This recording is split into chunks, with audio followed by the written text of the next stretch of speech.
everybody, it's Zach here from RealEstateLicenseWizard.com. Today we're doing another real estate exam practice question. Today is question 153. And don't forget to smash that like button to support the channel. Without further ado, let's just jump right into it. Alright, so we got a little bit of a lengthy one today. It has to deal with some really interesting concepts, so let's just get into it. Alright, so even after an offer has been accepted and signed by all parties, the buyer and seller may still choose to sign mutual release papers rather than proceed to closing.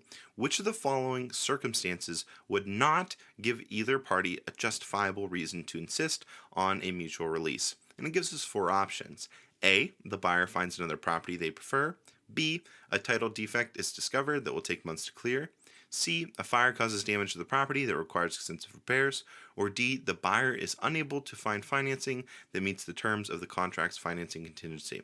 So like always, I'm going to give you guys an opportunity here to pause, come with your answer, think about it, and all the good stuff. So go ahead and do that right now.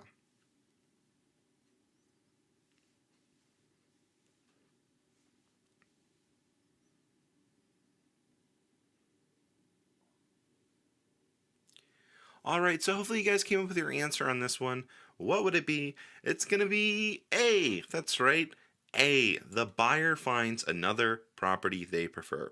So let's go through these real fast. So B. A title defect is discovered that will make months or will take months to clear.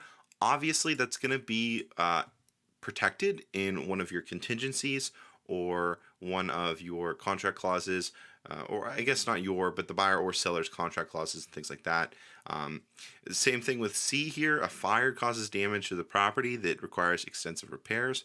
Obviously, if that happens, there are things in place to kind of protect the buyer and, make sure that they're not getting screwed or taken advantage of if something like that happens.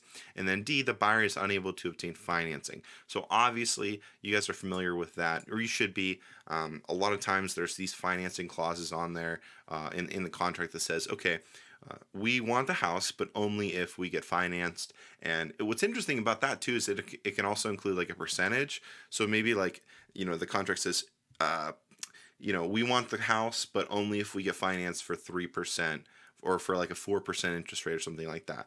So if it comes back above, they can actually mutually sign release papers, and they don't have to go through the closing process. They can both go their separate ways and kind of figure the rest out for that.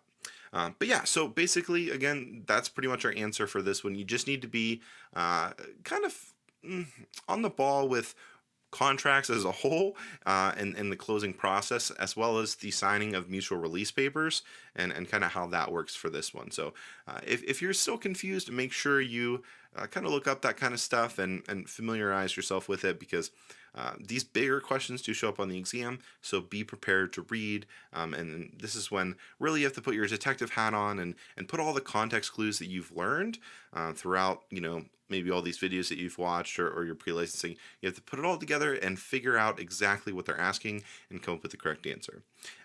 Yeah, but that's going to be it for this question. I hope you guys enjoyed. Make sure to subscribe and turn on notifications so you can pass the exam no problem. Remember, new content, guys, every week, and tons of extra resources on our website.